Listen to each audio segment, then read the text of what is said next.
नमस्ते, मी श्रीरंग गायकवाड, कोल्हापूर सकाळचा संपादक. अखेर मजल दर मजल करत मी फोंडा घाट मार्गे कोकणात उतरलोय आणि मी आत्ता उभा आहे कणकवलीत चौंडेश्वरी माता मंदिरामध्ये.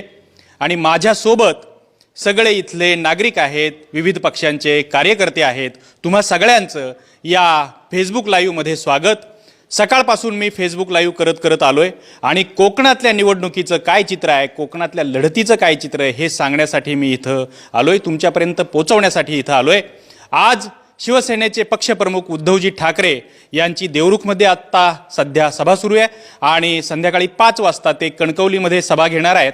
लोकसभा निवडणुकीचे त्यांचे उमेदवार विनायक राऊत इथून लढतायत आणि दुसरे तुम्हाला सांगतो, एकूण या रत्नागिरी सिंधुदुर्ग मतदारसंघामध्ये एकूण 12 उमेदवार आहेत, पण त्याच्यातले प्रमुख 2 उमेदवार आहेत. मी सांगितलं तसं विनायक राऊत आहेत आणि दुसरे महाराष्ट्र स्वाभिमानी पक्षाचे निलेश राणे इथे आहेत. तुम्हाला माहीत असेल की राजकीय दृष्ट्या महाराष्ट्राला माहीत झालेलं हे गाव आहे, हे शहर आहे, ते ज्येष्ठ नेते नारायण राणे यांच्यामुळं, त्यांचे 2 सुपुत्र आहेत, निलेश राणे आहेत आणि नितेश राणे आहेत, त्यांच्यामुळं हे राजकीय गाव ठळक झालेलं आहे.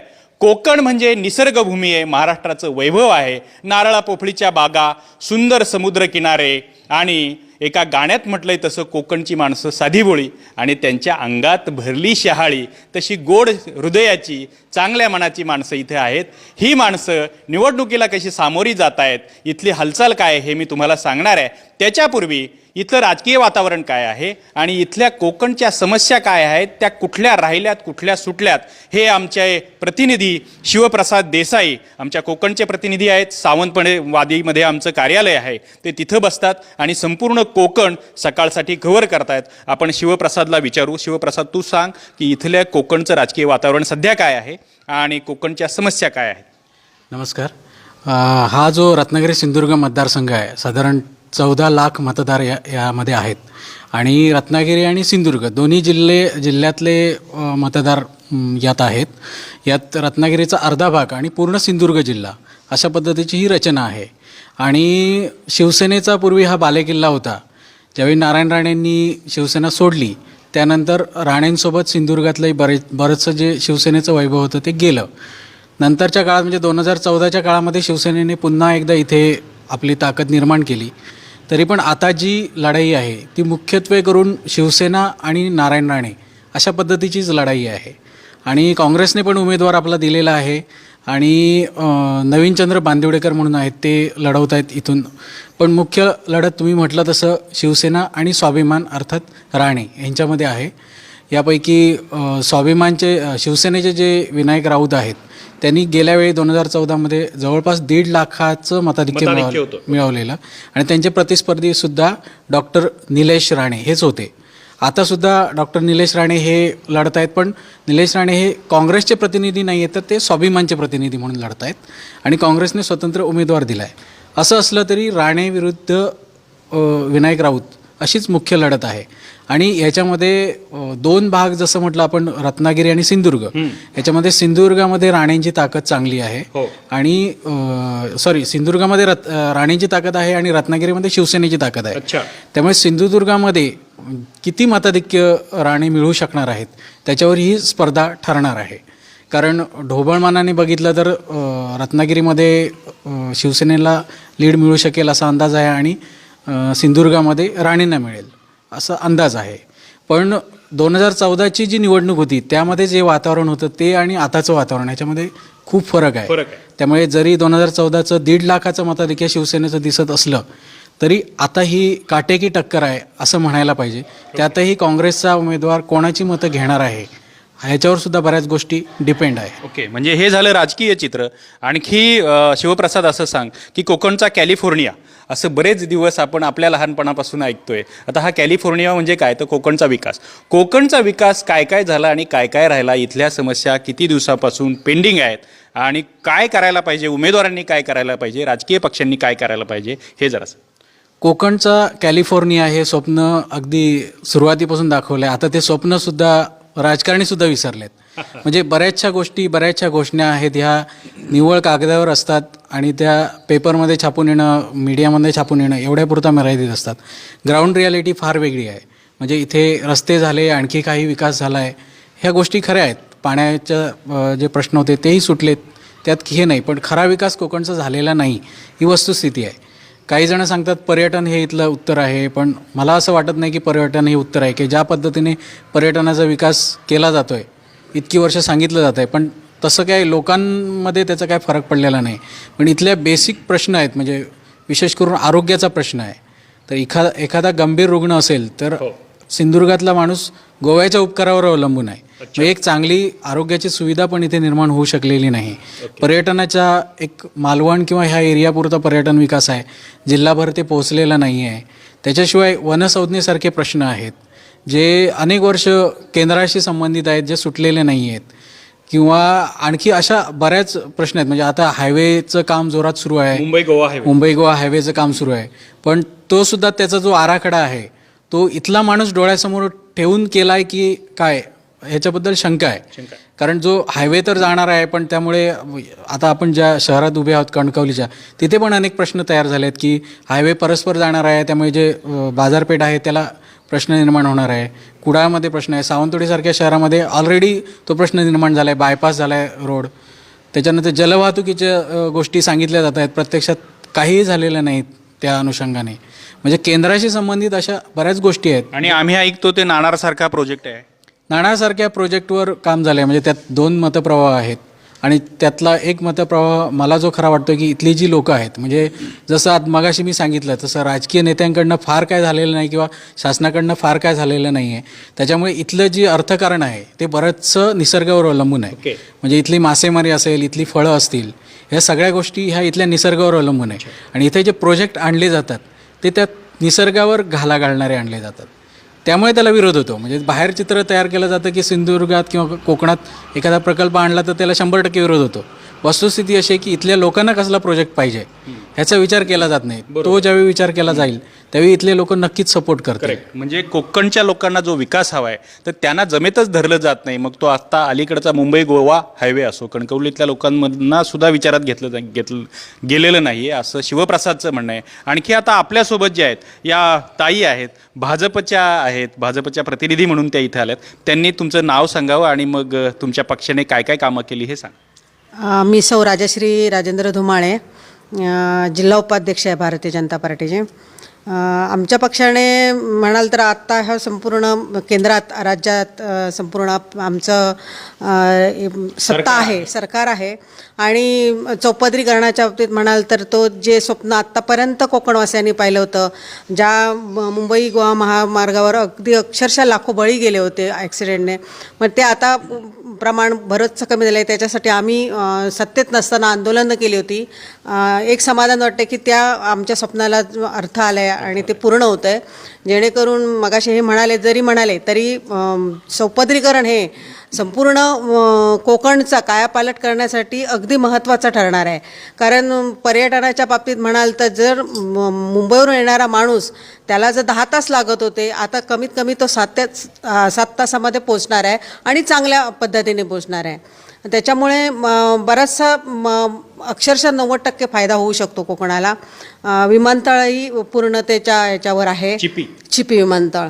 त्यामुळे पर्यटनाला तर चालना मिळालीच आहे. आणि हे विशेष यश म्हणावं लागेल भाजप सरकारचं आमच्या, की त्यांनी हा प्रोजेक्ट सत्तेत आल्यानंतर हे महत्त्वाचे प्रोजेक्ट त्यांनी आणलेले आहेत. आणि त्याच्यामुळं कोकणच्या विकासाला जी गती मिळाली आहे ही या सरकारमुळेच मिळालेली आहे. आणि आता आम्हाला खात्री आहे की आम्ही जरी सेनेचे उमेदवार विनायक राऊतजी असेल, आमची युती असल्यामुळे ते यावेळी ह्या आम्ही लोकांपर्यंत पोहोचलो आहोत. आम्ही आमच्या योजना आणि इतरही भाजप सरकारच्या ज्या काही योजना आहेत, जशी आयुष्यमान ही फार महत्त्वपूर्ण योजना आहे की जेणेकरून अत्यंत गरिबीतल्या माणसालासुद्धा त्याचा उपचार 5 लाखापर्यंत उपचार केला जातो. आणि त्यामुळे तो फार दिलासादायक ही अशी योजना आहे. आणि अनेकही योजना आहेत ज्याच्या माध्यमातून आम्ही लोकांना सांगण्यात यशस्वी झालेलो आहोत. आणि आम्हाला खात्री आहे की यावेळेला आमच्या युतीचे उमेदवार विनायकजी राऊत हे प्रचंड मताने निवडून येतील. या ताईंचं म्हणणं असं आहे की आम्ही योजना राबवल्या, आम्ही इथं विकासाची गंगा आणली, त्याचा लाभ इथं दिसतोय आणि त्याच्यामुळं त्यांचा जो उमेदवार आहे विनायक राऊत शिवसेनेचे आहेत आणि त्यांच्या युतीतले आहेत, तर त्यांना लोक निवडून देतील अशी त्यांना खात्री आहे. दुसऱ्या आपल्यासोबत ताई आहेत महाराष्ट्र स्वाभिमान पक्षाच्या. तर आता सध्या इथं सिंधुदुर्गमध्ये महाराष्ट्र स्वाभिमान पक्षाची हवा आहे असं म्हणतात. रत्नागिरीमध्ये जसं शिवसेनेचं आहे तसं त्यांनी काय काम केलं. आणि आणखी एक थोडंसं राजकीय प्रश्न असा आहे की याच्या अगोदर राणे काँग्रेससोबत होते मला वाटतं अगोदरच्या निवडणुकीत आणि आता स्वतंत्रपणे लढत आहेत. तर त्याचा काही फायदा तोटा काय आहे ते सांगा. तुमचं नाव सांगा पहिले. नमस्कार, मी मेघा गांगण, नगरसेविका, नगरपंचायत कणकवली. आत्ता आपण पहिलं विकासावर बोलू. तर आता मॅडम म्हणाल्या की आम्ही हायवे आणला आणि आम्ही चिपी विमानतळ आणलं. तर मला वाटतं हे चिपी विमानतळाचं स्वप्न सन्माननीय राणेसाहेबांनी पाहिलेलं होतं आणि ते त्यांच्या जेव्हा सत्ता होती तेव्हाच त्यांनी ते पूर्णत्वास नेलेलं होतं. उर्वरित जे काय आहे ते पुढच्या सरकारचं कामच असतं. जे आहेत मागचे प्रकल्प ते पूर्ण करणं. हायवेची सुद्धा मागणी जेव्हा निलेश राणेसाहेब खासदार होते तेव्हा त्यांनी केलेली होती आणि त्या अनुषंगाने तेव्हाचं पण काम सुरू झालेलं होतं. त्याचप्रमाणे जसं म्हणाले की नाणार प्रकल्प आला आणि नाणार प्रकल्पाला विरोधसुद्धा आमच्या पक्षाने केला. त्याच्यासाठी जी लागणारी आंदोलनं होती, वेळोवेळी लढा जो होता तो लढा आमच्या आमदार नितेश राणेसाहेबांनी दिलेला होता आणि त्याच्यामुळे आज सरकारवर नामुष्की आली की तो प्रकल्प रद्द करावा आणि त्याच्यामुळे जो राजापूर आणि देवगडचा सगळा पट्टा आहे तो आज महाराष्ट्र स्वाभिमान पक्षाला जोडला गेलेला आहे. त्यानंतर चांगला प्रकल्प आणायचा किंवा पर्यटनपूर्वक जो प्रकल्प आणायचा आहे त्याच्यासाठी आपण सीवर्ड राणेसाहेबांनी आणलेला होता. मग जर त्या दृष्टीने आपल्याला चांगले प्रकल्प इथे राबवायचे होतं तर मग या सरकारने तो प्रकल्प का पूर्णत्वास नेला नाही. रोजगार त्या अनुषंगाने तिथल्या स्थानिक लोकांना मिळाला असता. आज अशी परिस्थिती आहे की जो खासदार 5 वर्षात निवडून दिलेला आहे तो स्वतः नॉट रिचेबल आहे. BSNLचे उद्घाटनं करत निघायची आणि BSNL जसं नेटवर्क नसतं तसं त्या खासदाराला पण नेटवर्क नाही आहे आणि खासदार कुठेही दिसत नाही आहे. असं जेव्हा वातावरण असतं तेव्हा त्याच्यानंतरचा जो खासदार उभा राहतो त्याला ते पूरकच असतं. त्याच्यामुळे आज जे वातावरण सिंधुदुर्गात आहे महाराष्ट्र स्वाभिमान पक्षाला ते अतिशय पूरक आहे आणि त्याचा तुम्ही जरी म्हटलात की रत्नागिरीतसुद्धा आम्हाला बऱ्यापैकी या अनुषंगाने पाठिंबा मिळत आहे. आणि काँग्रेसचं जर म्हटलं तर काँग्रेसचे जे उमेदवार आहेत ते पूर्णत्व नवीन आहेत आणि म्हणावं तसं जेव्हा राणेसाहेब काँग्रेसमध्ये येण्यापूर्वीसुद्धा काँग्रेस निद्रावस्थेत होतं आणि राणेसाहेब काँग्रेसमधून बाहेर निघाल्यानंतरसुद्धा आज काँग्रेस निद्रावस्थेत दिसतं आहे. त्याच्यामुळे त्या उमेदवाराच्या त्या पक्षाचा आमच्या उमेदवारावर काय परिणाम होईल असं मला तर वाटत नाही. ओके, म्हणजे या ताईंचं म्हणणं असं आहे, महाराष्ट्र स्वाभिमान पक्षाच्या त्या नगरसेविका आहेत तिथल्या आणि ते असं म्हणतायत की विकासाची बीजं राणेसाहेबांनी रोवली आणि त्यांनी हे सगळे आराखडे तयार केले. त्याच्यामुळं काँग्रेस जे आघाडी आणि युती या दोन्ही पक्षांच्या कामगिरीवर त्या टीका करतायत आणि आमचा पक्ष स्ट्रॉंग आहे म्हणून आम्हालाच लोक मतं देतील असं त्यांचं म्हणणं आहे. आणखी आपल्यासोबत आहेत कार्यकर्ते. तुम्ही तुमचं नाव सांगा आणि. नमस्ते, मी नगरसेवक बंडू वर्णे, कणकवली नगरपंचायत. बोला, तुमच्या पक्षाने काय इथं कामं केलीत? नाही, मुळात आमचा पक्ष म्हणजे आमचे पक्षाचे सर्वात महत्त्वाचे प्रमुख म्हणजे राणेसाहेब आणि राणेसाहेब आहेत म्हणूनच विकास आहे. ह्या सिंधुदुर्गाचा म्हणा किंवा ह्या कोकणचं जे नाव आहे हे राणेसाहेबांमुळे आहे. तर राणेसाहेबांनी कुठची कामं केली ही लिस्ट जर असेल सांगायची तर अनेक कामं आहेत. आता आमच्या मेघाताई बोलल्या किंवा अनेक खूप प्रकल्प राणेसाहेबांनी इथे आणले. कारण मुख्य प्रश्न ह्या कोकणचा जो होता तो तरुणांच्या बेकारीचा होता, बेरोजगारीचा होता. विशेषतः करून जास्त ते ग्रामीण भागात ही बेरोजगारी तरुणांनी खूप आहे. कारण जमिनीचे तुकडे आता विखुरले गेले भागीदारीमुळे किंवा कुटुंब मोठं होत गेल्यामुळे आणि कोकणात पावसाळ्याशिवाय कुठचंही कॅश क्रॉप होऊ शकत नाही आणि म्हणून त्यांना एकच महत्त्वाचा पर्याय म्हणून ह्या सिंधुदुर्गात पर्यटनाची वाढ होऊन त्याच्यातून विकास झाला पाहिजे, रोजगार प्राप्ती झाली पाहिजे. म्हणून राणेसाहेबांनी आपल्या कारकिर्दीत सीवर्ड असतील किंवा अनेक प्रकल्प आणले. मात्र विरोधकांनी ते निसर्गाला घातक आहेत किंवा कुठचंही काही कारण काढून ते होऊ द्यायचे नाहीत, ह्या बाबतीतले केले. माझं म्हणणं एवढं आहे की ठीक आहे, इतकं वर्ष राणेसाहेबांनी केलं, आता तुम्ही सगळ्या पॉवरमध्ये आलात, राज्यात आलात, केंद्रात आलात, तुम्ही ते रद्द केले, मान्य आहे, आम्हाला चालेल, हरकत नाही. पण तुम्ही कुठचे नवीन आणले? कुठचा एक तरी प्रकल्प नवीन आणला की ज्याच्या करून त्याच्यात 500 रोजगारांना बाबा ह्या तालुक्यातला रोजगार मिळेल, 1,000 रोजगार मिळेल? नाही, काही नाही. लक्षात घ्या, तुम्ही मला दाखवा ना तुम्ही कुठचा एक रोजगार निर्मितीचा उद्योग आणला. काही शिवसेनेने केलेलं नाही.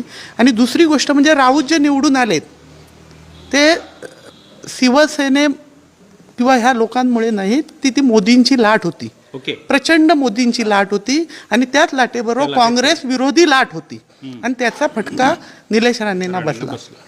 आता राहिला विषय असा की देशासमोर मोदींचं जे चित्र आहे ते एक एवढं आहे की नोटाबंदी जीएसटीवर मी काय बोलत नाही, ते सगळ्यांना माहीत आहे.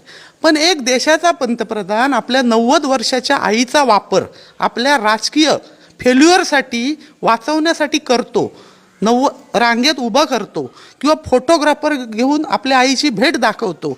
अशा प्रकारचा देशात आमच्या भारतात सोडाच अनेक पंतप्रधान झाले, कुठच्याही पाकिस्तानमध्ये सुद्धा असा पंतप्रधान तुम्हाला झालेला दिसणार नाही. त्याच्यामुळे मोदींची लाट बाजूलाच ठेवा, मोदी विरोधी लाट आहे. दुसरी गोष्ट, शिवसेनेला का मतं द्यावीत, तर शिवसेनेचा मॅनिफेस्टो मागच्या वेळेला काय होता की आता काय आहे का? शिवसेनेचा मॅनिफेस्टो काहीच नाहीत, कारण कणाहीन झालेली शिवसेना आहे.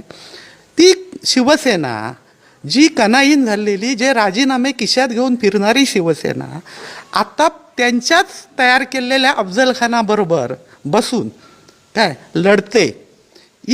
त्या शिवसेनेला सिंधुदुर्ग असेल किंवा रत्नागिरीतील हे मतदार स्वाभिमानी मतदार आहेत आणि अशा कणाहीन शिवसेनेला मतं देणार नाहीत असं हरणे साहेबांचं म्हणणं आहे की शिवसेनेला लोक मतं देणार नाहीत, कारण गेल्या वेळी मोदी लाट होती आणि त्याच्यामुळं निलेश राणेंचा पराभवाला त्यांना सामोरं जावं लागलं असं त्यांचं म्हणणं आहे. आणि दुसरी गोष्ट, इथला जो काही विकास आहे, विशेषतः बेरोजगारी जी आहे ती दूर करण्याचा प्रयत्न राणे साहेबांनी केला आहे असं त्यांचं म्हणणं आहे. माझ्यासोबत आणखी एक बुजुर्ग आहेत. तुम्ही तुमचं नाव सांगा, कारण तुम्ही अनेक निवडणुका बघितल्या असतील, वेगवेगळ्या पक्षांच्या बघितल्या असतील, त्यावेळी दिलेली आश्वासनं ती पूर्ण झालीत का?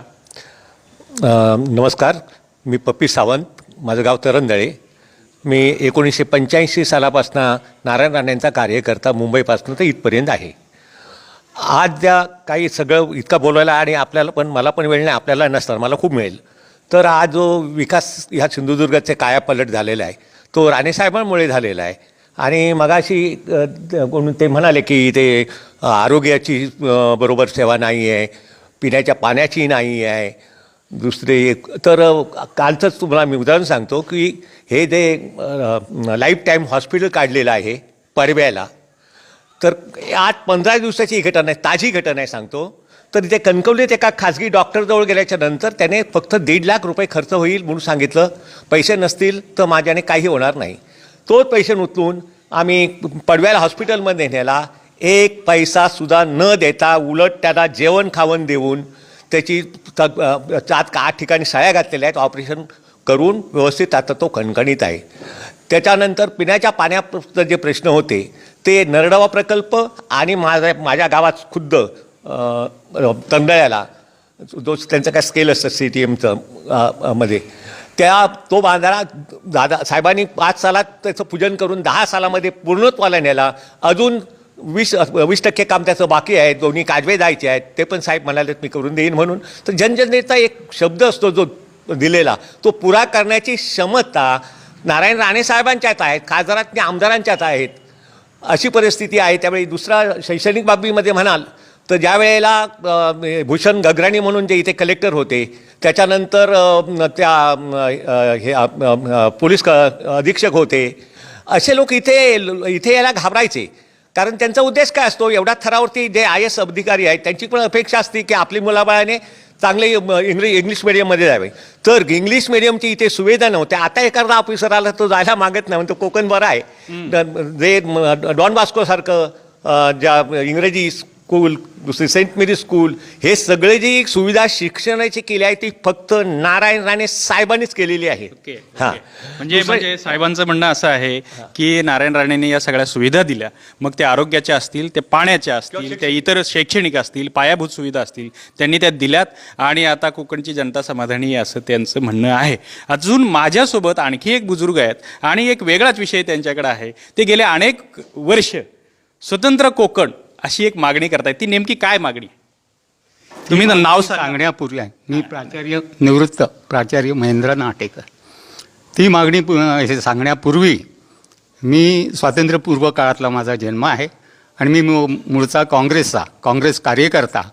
त्यावेळी इथं एक पानणी होत्या, पानणी रस्तेसुद्धा नव्हते, हायवेसुद्धा नव्हता, ते सगळं कारखाने नव्हते, संबंध देशामध्येच टाचणीसुद्धा तयार होत नव्हती. ब्रिटिश ज्या वेळेला गेले ते सगळं काँग्रेसनंच निर्माण केलेलं आहे. विकास जो केलेला आहे तो देशाचा आणि त्याचबरोबर महाराष्ट्राचा सुद्धा त्यामुळेच झाला. त्यानंतर मी सेनेमध्ये नारायण राणे साहेबांबरोबर काही वर्ष होतो. जिल्हा परिषदेमध्ये विरोधी पक्षनेतासुद्धा होतो आणि सामाजिक कार्यकर्ता होतो. म्हणजे शिक्षणाच्या माध्यमातून आणि इतर सगळं सामाजिक कार्य मी महाराष्ट्राचा शैक्षणिक शिल्पकार, महाराष्ट्राचा शिल्पकार म्हणून माझाही गौरव पुण्यामध्ये झाला आहे. बरेच ग्रंथ वगैरे सगळे लिहिले. या सगळ्यामध्ये काँग्रेसमधून सेनेमध्ये आणि सेनेमधून आता कुठंच नाही म्हणजे नंतर काँग्रेसमध्ये असा माझा प्रवास का झाला तर पक्षीय राजकारणातून कोकणचा विकास होणार नाही ही माझी ठाम समजूत झाली, धारणा झाली आणि म्हणून मी पक्षीय राजकारणामध्ये आता नाही. मग काय का नाही पक्षीय राजकारणातून का होत नाही? 288 आमदार एकूण आहेत महाराष्ट्राचे, त्याच्यातले 75 आमदार हे आपले कोकणामधले आहे.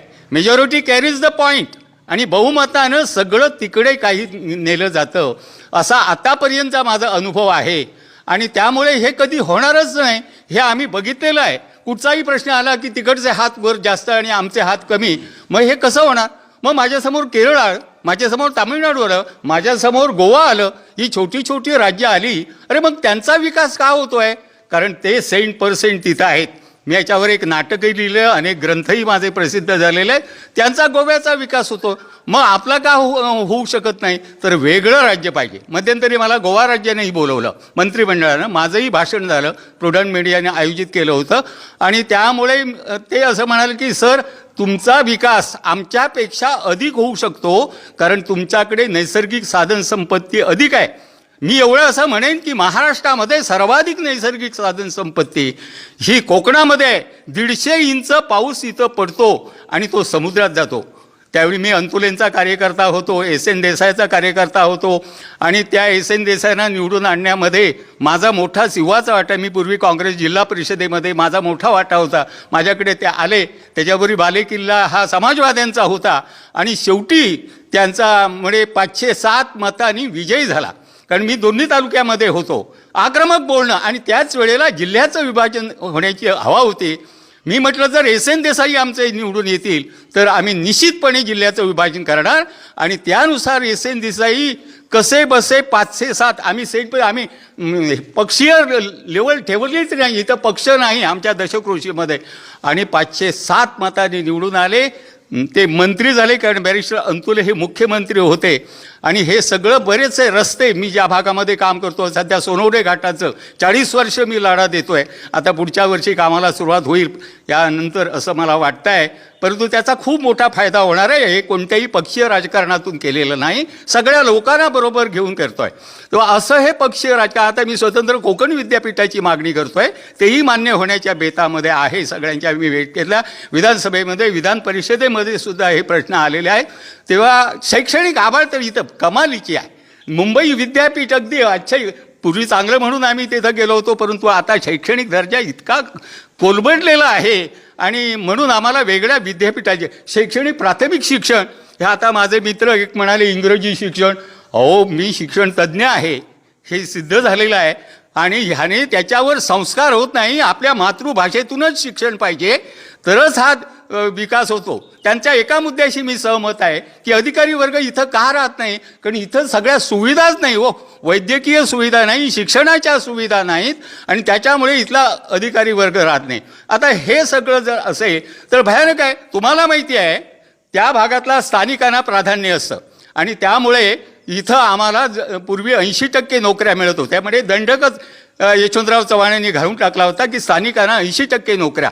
नंतर विपा दांडेकरांची एक समिती नेमण्यात आली आणि त्याच्यामध्ये असं झालं की ह्या विदर्भ, मराठवाडा आणि कोकणचं शोषण पश्चिम महाराष्ट्र करतोय असं हे झालं आणि त्याच्यामध्ये हे सिद्ध झालं. विपा दांडेकरनी सांगितलं की ही वस्तुस्थिती आहे, कोकणचं पश्चिम महाराष्ट्र विदर्भाचं आणि मराठवाड्याचं शोषण. म्हणून घटनेमध्ये दुरुस्ती करण्यात आली आणि त्यांना वैधानिक विकास मंडळ म्हणजे त्याच्यामध्ये हजारो कोटी रुपये द्यायचे असं मान्य. पण कोकणवर नेमका अन्याय झाला.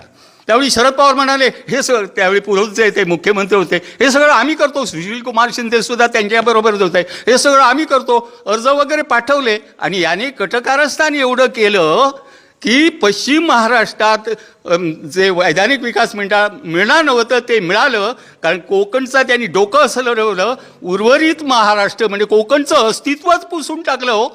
म्हणजे उर्वरित महाराष्ट्रामध्ये सध्या आमची गणना होते. आता उर्वरित महाराष्ट्र हा संबंध आल्यामुळे 80% ज्या नोकऱ्या आम्हाला मिळत होत्या त्याही गेल्या. आता ज्या काही शिल्लक राहतील त्या म्हणजे इथं सेंट फर्स्ट क्लास गॅझेटेड ऑफिसर हे सगळे तिकडचे, सेकंड क्लास क्वचित आमचा असतो.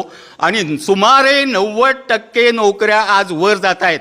याच्यावर आम्ही आंदोलन केलं, त्याचा सर्वे आम्ही घेतलेला आहे, माहितीच्या अधिकारात माहिती घेतलेली आहे. आणि त्याच्यामुळे इथला तरुणच बाहेर चाललेला आहे. इथं सगळं पोटेन्शियल आहे.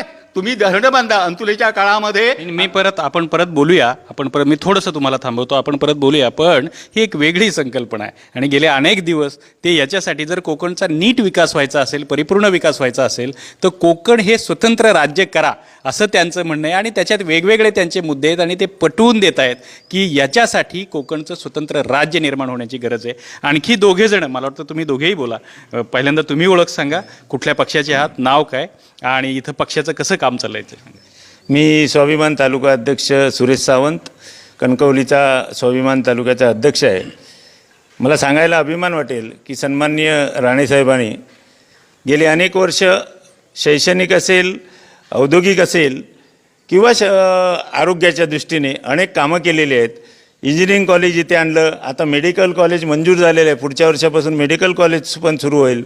या ठिकाणी सीवर्डसारखा प्रकल्प राणेसाहेबांनी आणलेला होता. 100 कोटी रुपये ज्यावेळी साहेब पालकमंत्री होते त्यावेळी जमा पण झालेले होते.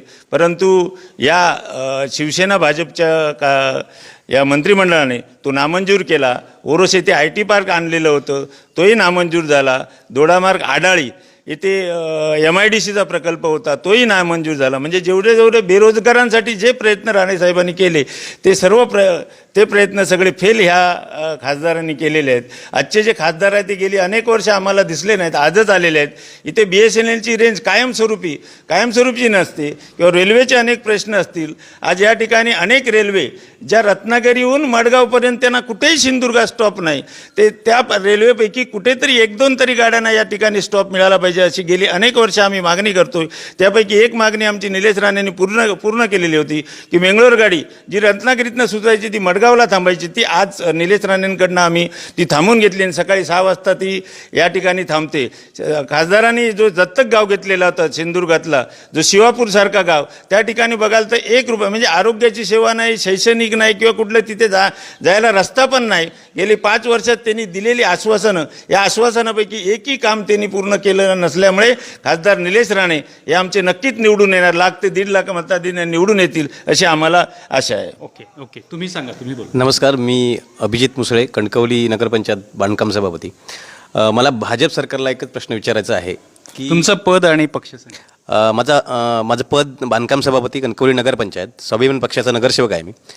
मला भाजप सरकारला एकच प्रश्न विचारायचा आहे की तुम्ही जर गेल्या 5 वर्षात विकास कामं केलीत तर तो जो रिपोर्ट कार्ड आहे त्या रिपोर्ट कार्डवर तुम्ही मतं मागितली पाहिजेत. पण आजच्या कंडिशनमध्ये तुम्ही नोटबंदी, GST सारखे जर चांगली नोटबंदी झाली म्हणताय, GST चांगलं झालं म्हणताय, मग तुम्ही ह्या 2 मुद्द्यावर मतं का मागत नाही आहेत? देशासमोर जर तुम्ही एवढी मोठी नोटबंदी केलीत, एवढा GST सारखा टॅक्स आणतात, मग ह्या 2 गोष्टीवर तुम्ही मतं का मागत नाही, हा माझा प्रश्न आहे. आणि त्यानंतर शिवसेनेचे जे आज कणकवलीमध्ये सभा आहे, सन्माननीय ठाकरे साहेब, तर त्यांना माझा एक प्रश्न आहे की तुम्ही तुमच्या सामना पेपरमध्ये चौकीदार चोर आहे म्हणूनचे नारे लावलेत आणि आज तुमचा स्वाभिमान घाण ठेवून ह्या चौकीदार चोरांबरोबर तुम्ही सभा शेअर करणार आहात का? आणि आम्हाला कणकवलीला तुम्ही काय सांगणार आहात? माझा हा प्रश्न शिवसेनेला आणि भाजपला सुद्धा आहे. कारण तुम्ही एकीकडे भाजपला 4-4.5 वर्ष शिव्या घालायच्या आणि लोकांची मतं मिळवण्याचं हे काबाड रचायचं, हे इथे जमणार नाही. लोकांनी तुम्हाला ओळखलेलं आहे पूर्णपणे आणि आता येत्या निवडणुकीत लोकांनी ठरवलेलं आहे, आम्ही ठरवलं आहे, लोकही ठरवतील आणि 100% ठरवतील आणि राणेसाहेबांनाच निवडून देतील ह्या मतदारसंघातून. कारण राणेसाहेबांच्या माध्यमातून गेली 25 वर्ष विकास झाला आहे. सिंधुदुर्गाची ओळख राणेसाहेबांमुळे झाली आहे. त्यामुळे असे किती लोक विश्वास ठेवणारे आहेत राणेसाहेबांच्या मागे आणि मला खात्री आहे की 100% राणेसाहेबांनाच विजयी करतो. ओके धन्यवाद. आता आपण कणकवलीत आहोत आणि साहजिक मी तुम्हाला म्हणालो तसं हे राणेसाहेबांचं गाव आहे, त्यामुळं जास्त कार्यकर्ते त्यांचे आहेत. पण होईल असं की मी खाली सावंत मी सावंतवाडीत जाणार आहे आणि तिथेही लोकांशी आपण बोलणार आहोत, रस्त्याने जाता जाता बोलणार आहोत. या सगळेजण तुम्ही इथे आलात, आमच्या या फेसबुक लाईव्हमध्ये तुम्ही सहभागी झालात, म्हणून मी तुमचे आभार मानतो. आणि मी तुम्हा सगळ्यांना विनंती करतो की आमचं हे फेसबुक पेज तुम्ही लाईक करा, शेअर करा, आपल्या व्हॉट्सअप पेजवरनं व्हॉट्सअप ग्रुपमध्ये या आमच्या लिंक शेअर करा. आम्ही तुम्हाला हे निवडणुकीचे अपडेट देत राहू, बाकीचे कोकणचे अपडेट देत राहू. धन्यवाद.